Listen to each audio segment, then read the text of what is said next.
Assalamualaikum warahmatullahi wabarakatuh. Perkenalkan, nama saya Gebreci Adam.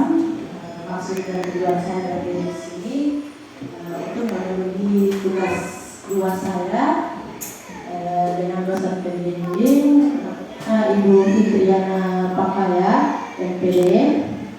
Saya dari mahasiswa dari Universitas Terbuka Gorontalo. Pertama-tama marilah kita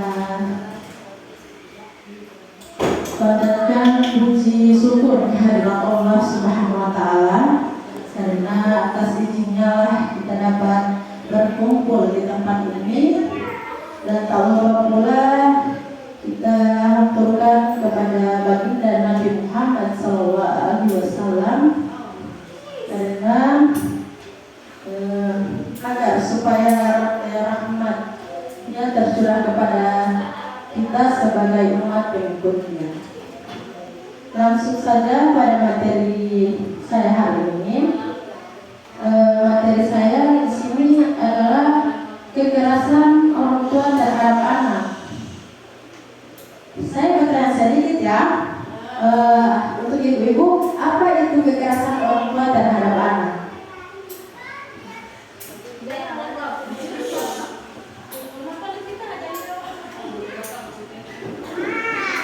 Jadi kekerasan orang tua terhadap anak itu tindakan atau kelalaian yang menyebabkan cedera atau kerusakan pada anak, baik secara fisik, emosional, atau psikologis.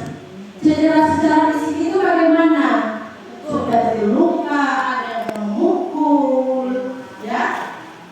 Kalau secara emosional itu juga bagaimana? Itu selalu marah-marah, ya. Karena ini masih TK, harus dijaga dengan kelembutan, ya. Dengan ini juga dapat mencakup berbagai tindakan, termasuk memukul, ya, seperti tadi, menyebabkan cedera, ya, menarik rambut, membatasi itu mengakibatnya emosional yang kurang baik, akan terpecahkan. Membatasi atau mengabaikan kebutuhan dasar anak. Seperti apa itu mengabaikan kebutuhan dasar anak? Seperti kasih sayang, ya. Kekerasan ini juga dapat terjadi pada berbagai tingkat keparahan dan tindakan yang ringan. Juga jangan terjadi juga tindakan yang sering dari parah.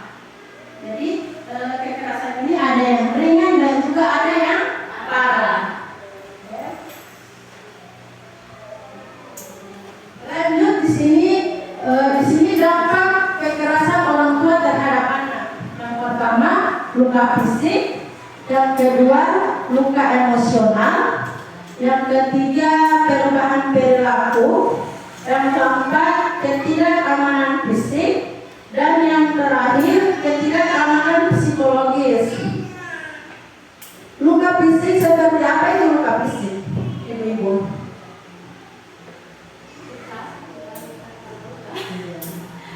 Luka fisik ini dapat mencakup luka goresan, ya, luka goresan atau tanda-tanda cedera lainnya pada tubuh korban, seperti mata, hidung, atau mulut, ya. Yang kedua, luka emosional. Luka emosional ini seperti apa? Ada yang tahu?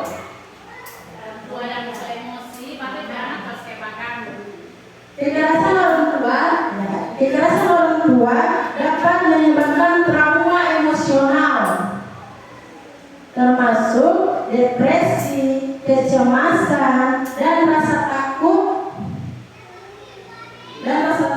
ya, karena dia tidak aman. Yang ketiga, perubahan perilaku.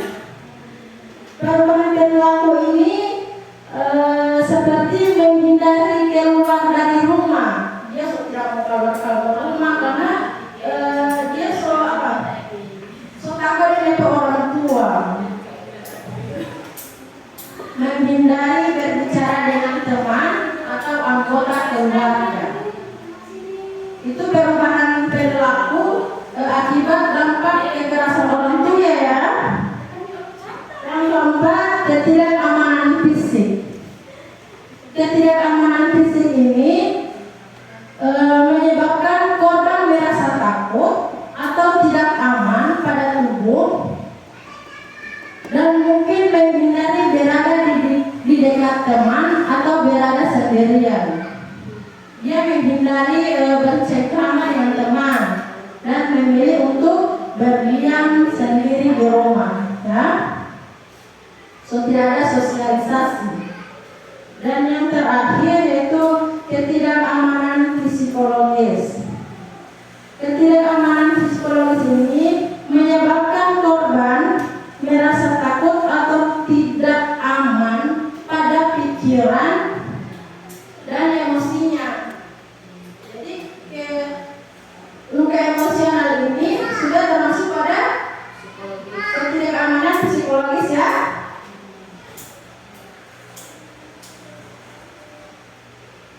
Dan mungkin menghindari berbicara atau mencari bantuan karena takut pada reaksi mereka. Dia suka mau cari bantuan kepada orang lain, kaget orang bereaksi ini tahu sebagaimana kata orang, bisa sebagai anak kecil ya. Jadi inilah dampak kekerasan orang tua terhadap anak. Next, penanganan. Itu penanganan kekerasan terhadap anak. Yang pertama itu mencari bantuan hukum, dan yang kedua mencari bantuan kesehatan mental, dan yang ketiga mencari bantuan kesehatan fisik, dan yang terakhir mencari bantuan pendidikan.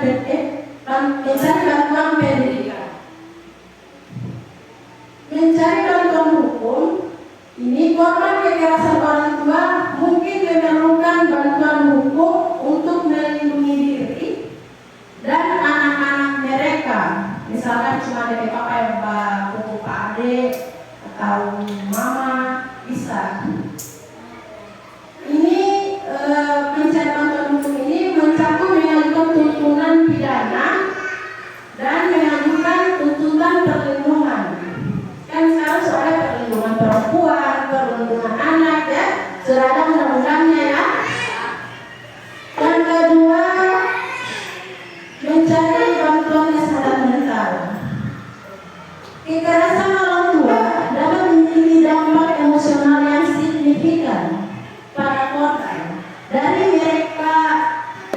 mereka mungkin memerlukan bantuan kesehatan mental untuk mengatasi trauma. Yang pastinya kalau ada kekerasan orang tua pastinya harus ada trauma kan? Harus ada trauma. Dan membangun kembali kepercayaan diri mereka. Ini juga mencakup terapi individu atau kelompok. Jadi bisa melakukan terapi secara individu dan kelompok. Atau mengambil obat. Minum obat tenang, tapi jangan sampai mau ini sosis.